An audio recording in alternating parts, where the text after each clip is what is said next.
Hello, everyone. Welcome to our monthly InfoSec seminar organized by the Information Systems Security and Assurance Management Department in Mehlishan School of Management. Before we start, I would like to share with you some information about Concordia University of Edmonton's 6th Annual President's Fundraising Breakfast for Mental Health. On Thursday, May 5, 2022, is Concordia University of Edmonton's 6th Annual President Fundraising Breakfast for Mental Health from 7:30 a.m. to 8:30 a.m. The theme of this year's event is the whole story and will focus on the importance of balance and the many dimensions of well-being. To date, the fund has raised over 170K and has allowed us to prioritize the importance of mental health on our campus and provide critical support to our students when they need it most. More information can be found online on the following link.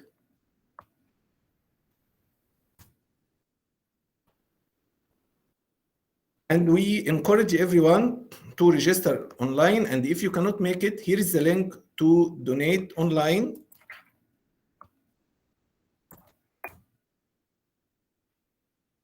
Thank you. So let's start our talk. Today, we are happy to have Wesley Alvarez from CEC-council to give us an interesting talk about cybersecurity career paths.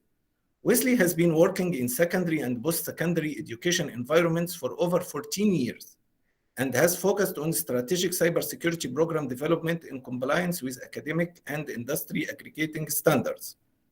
Throughout his career, Wesley worked on project development, program mapping, and course integration for top industry certification bodies.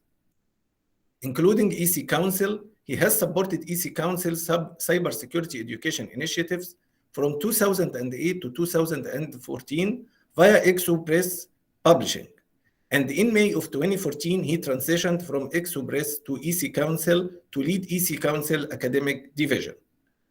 Wesley is the creator of the globally recognized CEC-council Academia program, a program supporting a network of over 2,000 secondary and post-secondary institutions across the world, which focus on certifications and stackable credentials, accelerated workforce pathways, hands-on education, disruptive learning environments, cyber competitions, and more. This program supports tens of thousands of students each year with hands-on tactical cybersecurity education courses via the CEC-council Academia series. He's also an advisory board member of WorkCred and participates in the national initiatives for cybersecurity education initiatives and sub-working groups. Wesley's vision is to bridge the gap between the ever-changing information security industry and higher education classrooms to ensure students transitioning to their professional careers are properly equipped with a career-based education. Thanks, Wesley, for being with us today, and thanks everyone for joining us. For our guests from outside Concordia University of Edmonton, in order to receive your attendance certificate, please register on the following link. Thank you, and it's all yours, Wesley. Thank you so much, Professor Islam, and thank you so much, everyone, for joining today. I hope you're all doing well, and I hope the sun is shining where you are. That was me in the chat who posted hi from Tampa, Florida. If you didn't recognize, and we had some tornado warnings this morning, and it was quite dark out, but I think I see the sun poking through, so that all is well. So again, thank you for joining today's session. We have a lot of information really prepared to share, and hopefully it gives you some guidance on career pathways into cybersecurity education. So let's go ahead and get started. All right, so as mentioned, I have the privilege of leading the CEC-council academic division globally. That is a lot of schools here in the Americas and abroad that are developing cyber programs. We work a lot with individual students with accelerated types of non-credit programs, degree programs, certificate programs, and really anything focused on education. So our motto is kind of helping educators build world-class cyber programs, and we have a lot of pride in that. It's basically a very important piece that we take seriously as well, because we can help carve some of the pathways into the workforce as cybersecurity continues to emerge. So today's session is focused on cybersecurity career pathways specifically. So I hope, again, a lot of insightful information I can share based on a lot of different initiatives and efforts that we've implemented within EC-council academia previously that have successfully led students and professionals alike to establish lucrative careers in the cybersecurity workforce. So again, my name is Wesley Alvarez, and that's a picture of our office here in Tampa when the sun is out a little bit more than it is today, but we can't complain too much because we're pretty much spoiled when it comes to weather.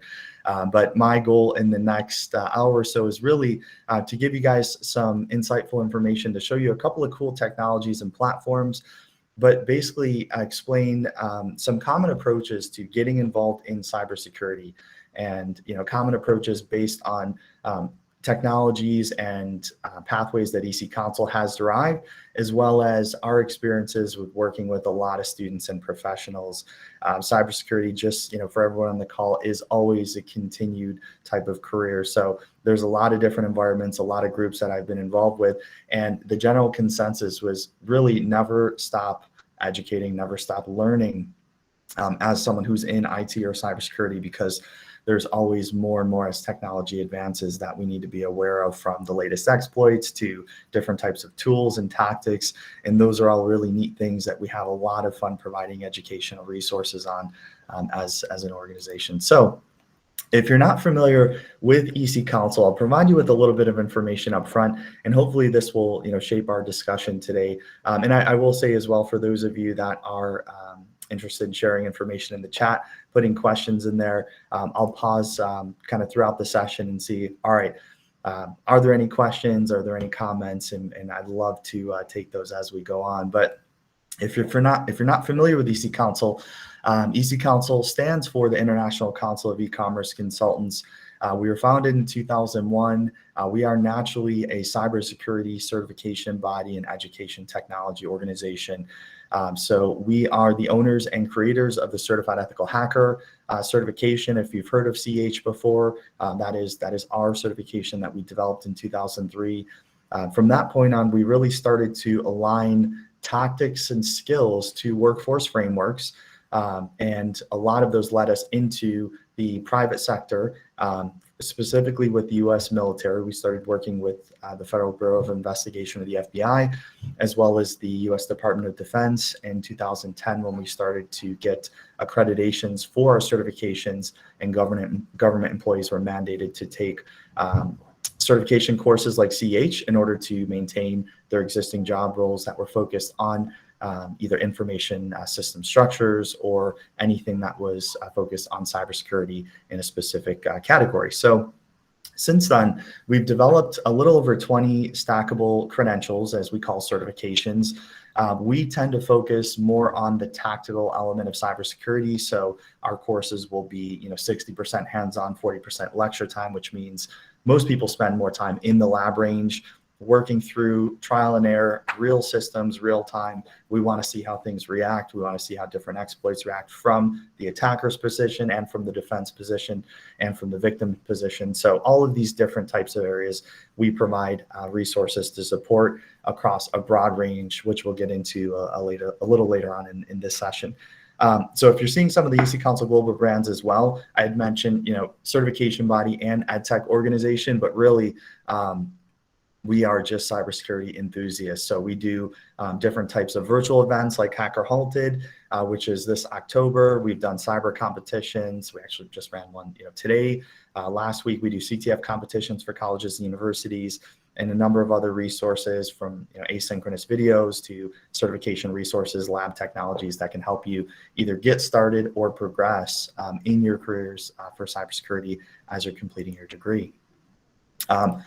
So from accreditations and mapping, here are just a few that really we align to, so that the structure and nature of our courses can be clearly represented to students. So when we say we're mapping to or we're providing a course like Certified Ethical Hacker, for example, we don't just want to say this is a great course and it's an offensive red teaming course and here are all the tools you're going to work with. We're going to say here are the job roles that this course is going to align to, and here's how this is going to set you up with the skills to be successful in a type of red team environment, or as a pen tester, or as someone who is a security architecture and really concerned about systems infrastructure. So the list goes on, but here are some of the organizations we work with. And I will say I am very pleased that we have a partnership with Concordia University of Edmonton. There are a number of privileges and benefits that come with that. So a few things here are noted on screen, but I will say we try to make sure resources are accessible, affordable, and engaging for students and faculty alike. So there's a number of resources. If you're not familiar, or if you are interested, feel free to get in touch with the faculty who can provide more information on that. And we're always happy to help within the CEC-council to highlight some of those features. I will say some basic things that we're going to talk about in this session as well are free resources that you guys can take advantage of that will cover different types of tactics for network defense, ethical hacking, digital forensics. There's going to be some free course resources provided, and we'll also go over some cool range technologies, both of which are available to you through the partnership that CEC-council has established with Concordia University of Edmonton. Excellent. So today's session, I really like to just be practical about our approach to understanding different types of cybersecurity entry-level careers and what is in demand, what are the skills you need to succeed, and what are some basic ways to get started. So whether you are just getting started in cybersecurity, if that's your program of study, I hope that during this session you'll get some insight as to either if you're starting off from scratch looking to get into the field, or if you're looking to get into a certain specialization, you'll get something out of this session. Okay, so with the first topic, understanding what entry-level cybersecurity careers are in demand. So we all know there's a massive skills gap. Technology advances quite faster than our ability to secure it. We know that there's going to be an ever-changing need and demand for cybersecurity professionals. A big focus of ours as of late, and as of late I mean probably the past 2.5, 3 years, has been positioning people that are more so on the information technology side to really get involved and transition over to the cybersecurity side. And there is a big difference there. So we've started to build a number of entry-level cyber courses, which we're going to talk about during this session, that are free resources that could really skill you up on a number of these tactics. And let's be honest, a lot of these concepts, a lot of the things that we see in the news can be quite intimidating, right? So from denial of service attacks to botnets to all these types of social engineering or ransomware, different types of attacks. These are all over the world and they're progressing. So our goal is to really make sure through CEC-council and CEC-council academia partnerships, we can provide resources to make you more secure as individuals, to make universities and colleges more secure, and all of these ecosystems that we work to support that can properly secure their infrastructure and defend attacks at the same time. But here is some really revealing data points, right? So why is this need growing? Why do we keep seeing so many people and so many jobs saying we don't have enough employees that are focused on cyber? We may not have the infrastructure to handle a catastrophic attack and compromised data, et cetera. We may not even have an incident response or disaster recovery team that we're confident in that can basically triage this the right way, figure out what the plan to remediate it is, and recoup what the disaster, what was the actual effect of attack or a breach. But we see these stats increasing, but really just to cover a couple of these, really 80% of cyber fraud is now generated through mobile applications. Which is just a tremendous amount, right?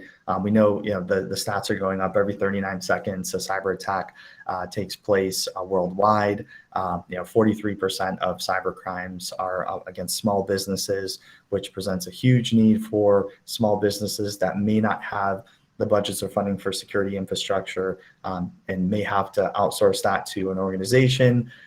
There's more and more jobs that are being created again as technology advances. So here's some of the common questions that we get as CEC-council within our academic division.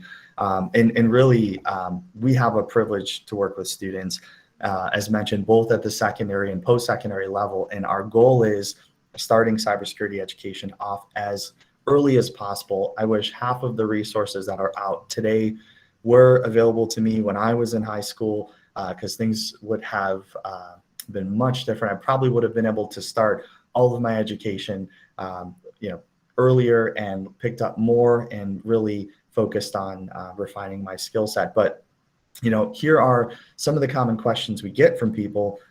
What are fields growing and emerging? Which companies are hiring for? We do get a lot of times the question, all right, if I'm looking to pursue a career in, say, cyber defense or as a pen tester, what are some certifications, or what is the education pathway I can get?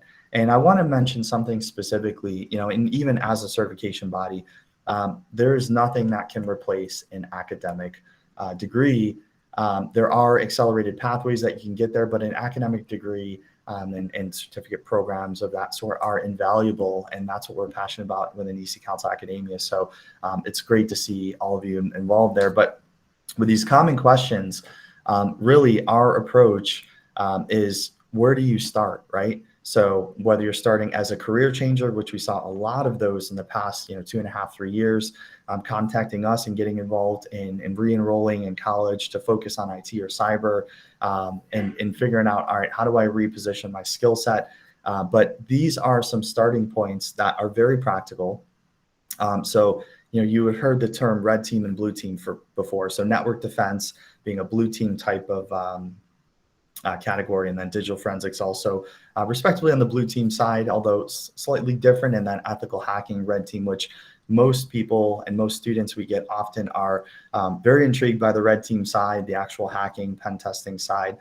So here are some basic starting points that 3 different flavors, so to speak, that you can understand. All right, is this a career path for me, right? And if so, what is it going to lead to? What are my goals in establishing an entry-level position? And then how do I continuously work towards a career path that's going to support me as a professional, but also help me grow my skills in the field? So here is an example of EC-council's certification pathway. And again, I'm mentioning there are several certification bodies out there. A question that we get from students is, which certification is the best for me at this time? Ultimately, it's the one that gets you the job or helps you pursue the actual job that you're passionate about. So I always like to tell a lot of students that we work with, before you invest in any different type of certification or before you pursue one, make sure it's aligned to what your career objectives are. And sometimes, I've taken certs as like a confidence builder before. Let me just see my knowledge in here or there. But, I would say it's the one that's going to help you get the job and pursue your career that you're looking for. And these are meant to complement your existing academic studies. So here's our approach with an EC-council, from end user knowledge worker, as we call it, end user security. You're covering things like how to back up your data, how to back up your data on the cloud, how to use tools like Bitdefender, social engineering, encryption, very, very light kind of end user knowledge, some IoT and whatnot. And then we get into what we call cyber novice, which are your network defense, ethical hacking, and digital forensics skills, which we'll talk a little bit more about in just a moment. And that really is to lay the foundation of cybersecurity. So we want to provide kind of a well-rounded approach of what you need and what EC-council feels confident from a workforce perspective and a skills and tools and task perspective to get you into an entry-level position, right? To get you into the workforce, hopefully while you're still completing your studies. And then, if not after, I'm still amazed on all of the apprenticeship programs and internship programs that are popping up all over that are just so beneficial for students. But from that cyber novice level, we get into the technician role, and that is really your practitioner level type of cyber tech, level 1, level 2. From that point on, we position certifications as we have your core defensive and offensive tools, and then you get into a specialization. So just as, let's say, a medical practitioner is going to take a specialize in a certain field of study, this is how we also approach cybersecurity. So whether it's pen testing or digital forensics or incident response, a SOC environment or application security, triaging through threat intel, or you're on the disaster recovery team. These are areas where we want to encourage people to continue their studies and really focus on those types of specialization. And then finally, we end with executive leadership. But the neat thing about this is we've started to position skills benchmarking through cyber range technology platforms, specifically with a platform called CyberQ, which we'll look at in just a little bit. But when we say test your skills and test your knowledge, hopefully you guys are also looking at different range technologies where you can take all that great information, all the tools and theories that you studied in your courses, and really apply it, right? That's part of the reason why we see a lot of cyber competitions continuing to grow, not just at the post-secondary level, also at the secondary level. So we're seeing a lot of these competitions, and our goal as CEC-council is when you start to learn at the cyber novice level, we want to provide enough resources for you to test your skills in live environments. Multiple choice and quizzes and those format of questions are great as well.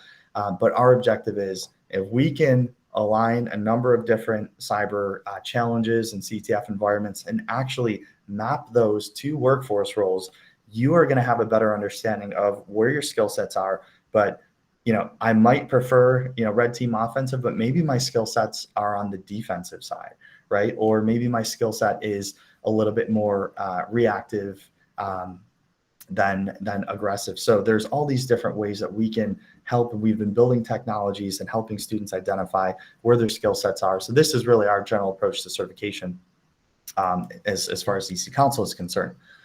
So now we talk about entry-level careers. What are the careers out there?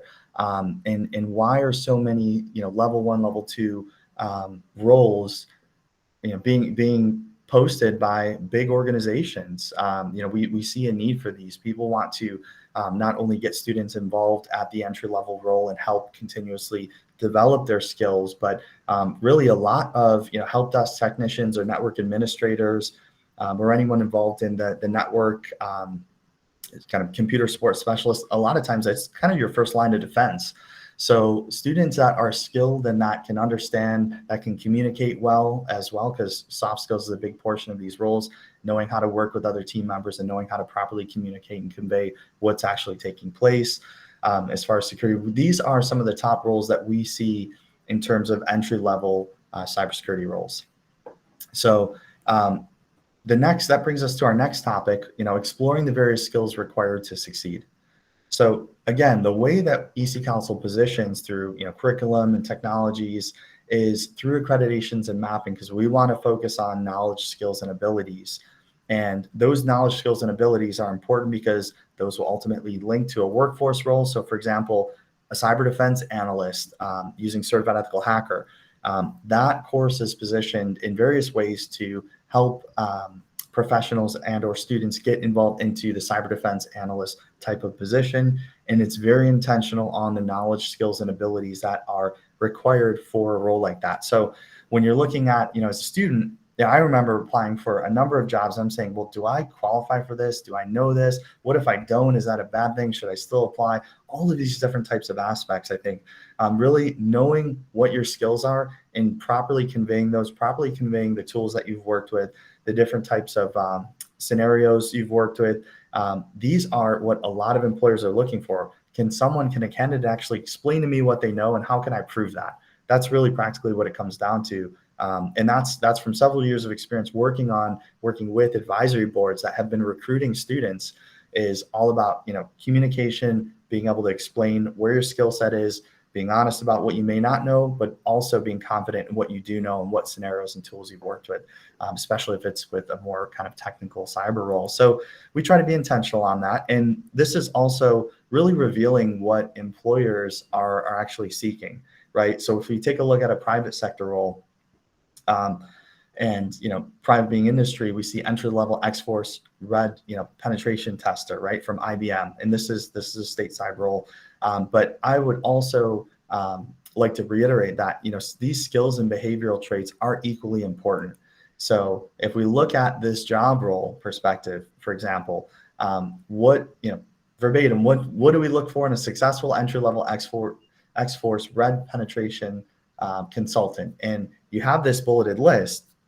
But you'll notice these are actually behavioral traits, right? So there's a lot that is reliant on elements like critical thinking, project management, leadership, ambition, and having that passion and communication skills for any role that you're going to get involved with. So it's always interesting to see a lot of the new posts that are out there, and cloud engineering or cloud architecture, or IoT roles that are involving IoT and security.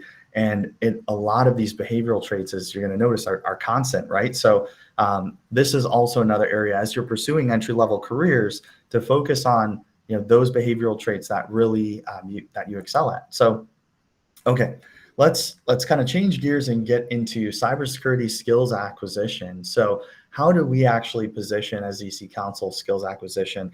Because we try to work on benchmarking skills and then skill development leading up to a certification, or leading up to a cyber competition, or to a career.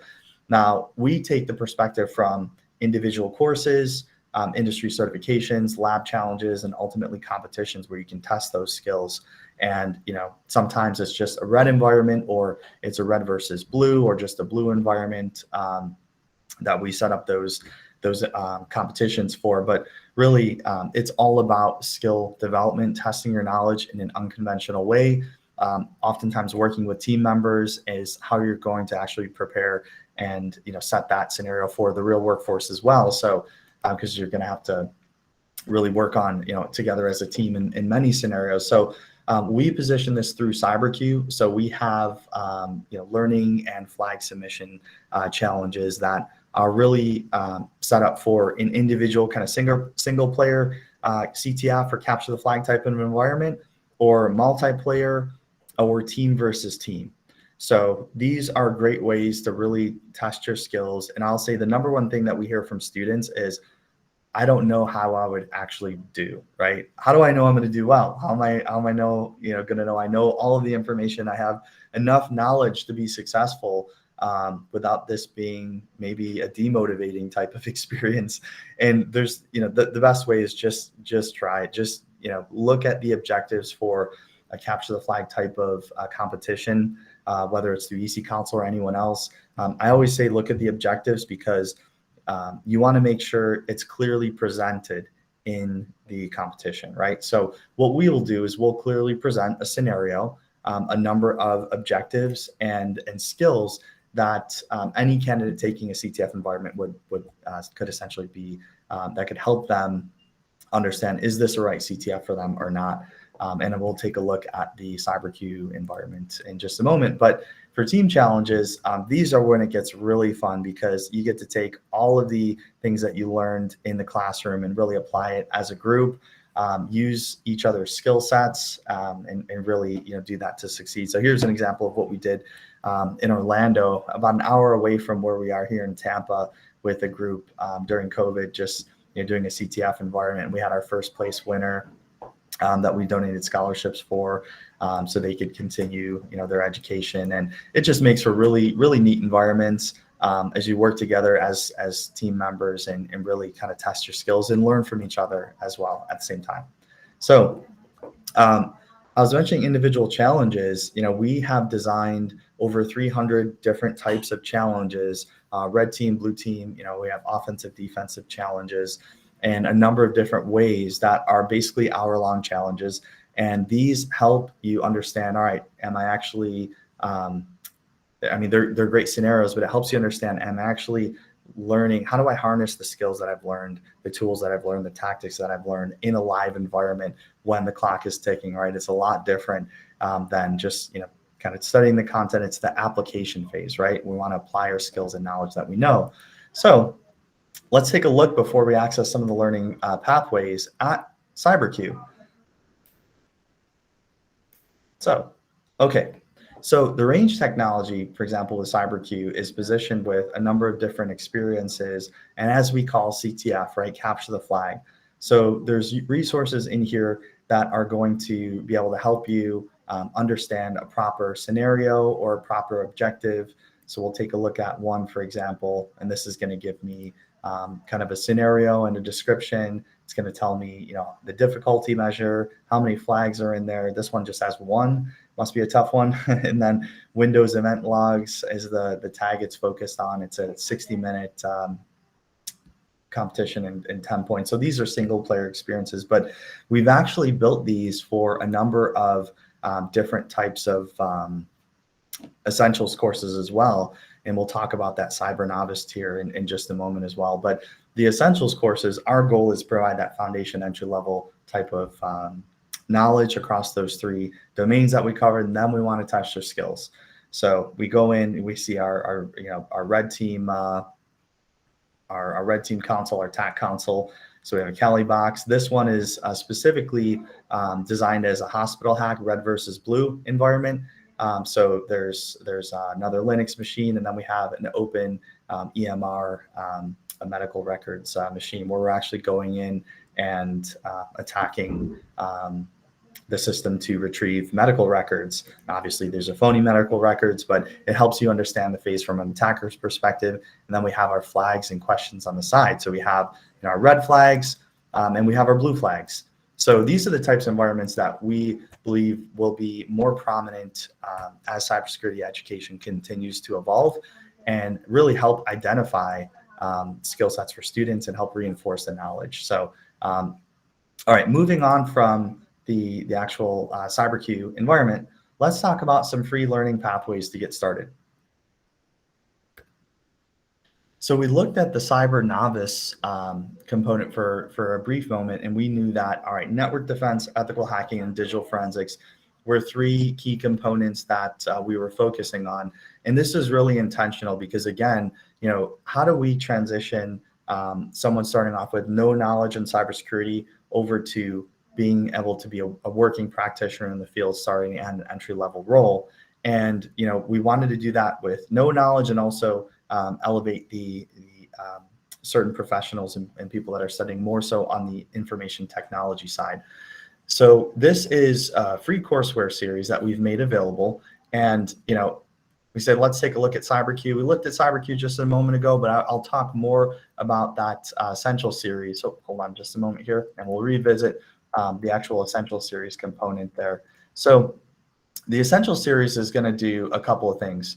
So it's going to allow you to, first off, choose a course to start with. So we look at network defense essentials. That's where we typically start. We start with the blue team essentials first, and then we get into red team, and then we get into blue team again through digital forensics. But if you're just starting off, again, that cyber novice pathway is where we think most people can really, if you're working with multiple devices, if you know how to encrypt your phone, back up your data, if you know how to avoid, phishing scams on the internet or social engineering types of scams, don't click the link, right? You're probably past CSCU, but at the cyber novice level, we feel that this is really where most students start off at. So again, the job roles that we saw earlier, but our mission is really to skill up secondary, post-secondary students and professionals. So taking a look at the first course outline and exam, we start with a very basic approach. So network security fundamentals, then we get into, identification, authentication and authorization, and a number of security controls, from physical controls to technical controls, and really the list goes on, leading up to network traffic monitoring to make sure there's no suspicious traffic on your network. So that's really where we start off into moving into ethical hacking essentials with more of your red team approach. So, and keep in mind, when we talk about, within CEC-council, we're most recognized for certified ethical hacker. So CH being, it's been around the longest, but it's actually it's evolved quite a bit. We're on version 11 now, moving to version 12 later on this year, but it's evolved quite a bit, and we've actually taken a derivative course, so we haven't compromised on any of the subjects or topics that have been included, but we just provide it at a more foundational type of level. So the labs are not as difficult, but the concepts and the tools and the resources to get you started are still there, all taken from CH. And then the Digital Forensics Essentials course. So these courses are free through the partnership. The video lectures and the EPUB resources are available. We also have a platform called Code Red. You can access those courses for free. And then after you learn the foundations and the knowledge portion, then we get into platforms like CyberQ, where you can take on the skills and abilities portion. Okay. So I'm going to check the chat really quick just to see if there's questions as we're moving along.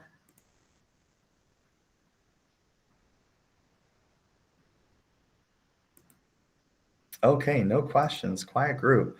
All right, so just one more component as we continue to focus on skills acquisition through different types of range technologies. I did want to mention that being able to try out some of these challenges and exercises is free.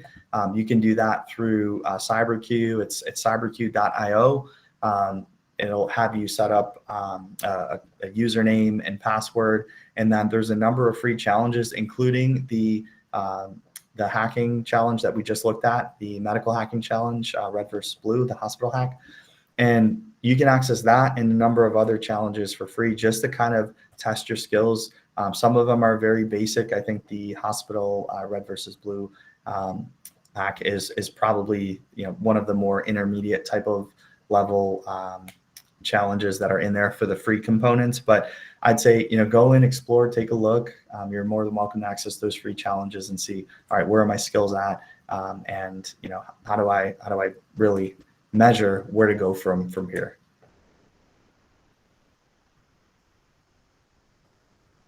All right. So that was really the end of this session in particular. So I wanted to thank everyone again. It's been a lot of fun being able to present some and share some of the resources that we have, some of the questions that we often get, and how EC-council designs different types of job task analysis, different types of technologies, certifications, to make sure that anyone taking those has some type of knowledge on what they will be prepared for in the workforce, and to make sure the skills are there when it comes down to actually do the job. So I wanted to thank you again for your time. There is information here about our EC-council Academia Division. We also have our office in Ontario as well, with an academic team there that is supporting many of our institutions all across Canada. So I do see one question that actually popped up. And I'll read that question. It's saying, is it necessary to be a good programmer in order to be in a red teaming and blue teaming type of environment? Great question. That is oftentimes, you'll see in many programs, they have an introduction to programming course, oftentimes maybe universal programming, Python, Ruby and whatnot. But I would say it definitely helps. A lot of being able to be, learn a universal programming language and really not just kind of understand the fundamentals, but be good at it, will ultimately help you both on the red team and blue team side. So that the answer to that would be yes. And then we have another student saying, tell us something about would you like to tell us some of the specialist ECIH courses, the CISO and the renewal process? Are there any renewal fees? Yeah, so information on EC-council certifications. There are standards and processes in place. Once you get certified, there's a process for renewing those certifications. So renewing those certifications requires two things. First being activities. So we want to make sure you're being active in the community, whether that's through authoring something or attending an event or taking a course. There's really easy, practical ways you can get what we call ECE credits, or EC-council continuing education credits, that can help you maintain your certification. So that's the first option. The second option, there is an annual renewal fee. That's genuinely a low fee based on the actual certification credential. That's for maintenance. So that will be the ECE credits, and then an annual renewal fee for the certification itself. And then the question was focused specifically around CISO and the renewal process. Our renewal processes are actually just about identical across all of EC-council certifications. So with the ECE, which is EC-council, again, is EC-council continuing education credits, being a function of how you submit your activities, and then a renewal fee. There is a link that I'll post in the chat actually that has all of this information documented. It's just cert.ec-council.org.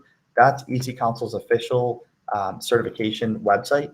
And that's going to take you through each individual course, the ECE renewal process, what activities specifically will qualify for those, what are the annual fees, and how do we support our member base and continue to stay engaged. So that'll be some basic information there.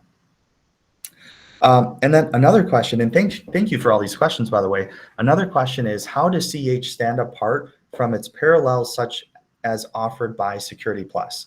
So in the, prior to this question, we mentioned in the session earlier that there's a lot of certification bodies out there that will focus on, different types of job roles. Security Plus, as we are concerned, is more focused on the IT side versus the tactical cyber side. It is a great certification to get you equipped on the IT side, but CEH is actually much different from Security Plus.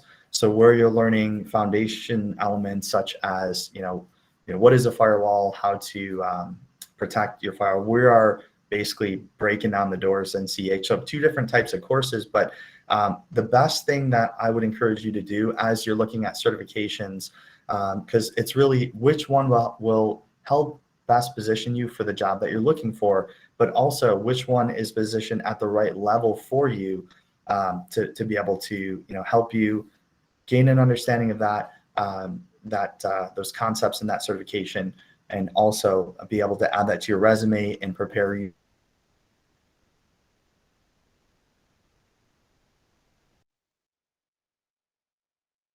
objectives. So the exam objectives are going to tell you a couple of things. The outcomes for the course.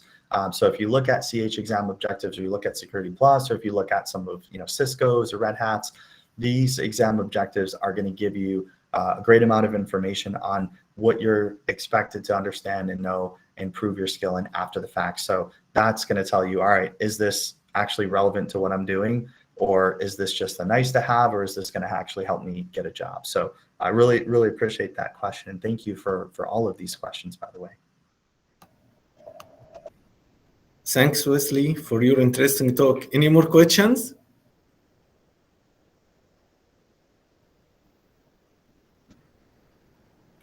Yeah, and thanks again to everyone. Thank you for those questions, and really appreciate the time. It's always a pleasure to be here. And again, we really appreciate our partnership as well, and look forward to continuing to keep in touch.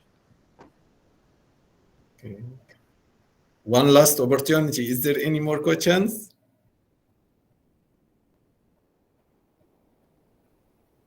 Okay, great. So thanks so much again, Wesley, for your interesting talk. Thanks for being with us today. So again, a quick reminder, please have a look on the President's Breakfast Fundraising on the following link. And for our guests from outside Concordia, in order to receive your attendance certificate, please register online on the following link. Aslam, can you also tell everybody what's up for next month? Will we be holding when's our next InfoSec seminar? Yes. So like next InfoSec seminar will be on Thursday, May 12, 2022. May 12, 2022. Who do we have speaking then, Aslam? Aman? In May? Yes, Aman. Aman will be our next speaker for May 12. And what's Aman speaking on again? No, he didn't. He hasn't told us yet? Yes. Okay. So I will stop recording right now.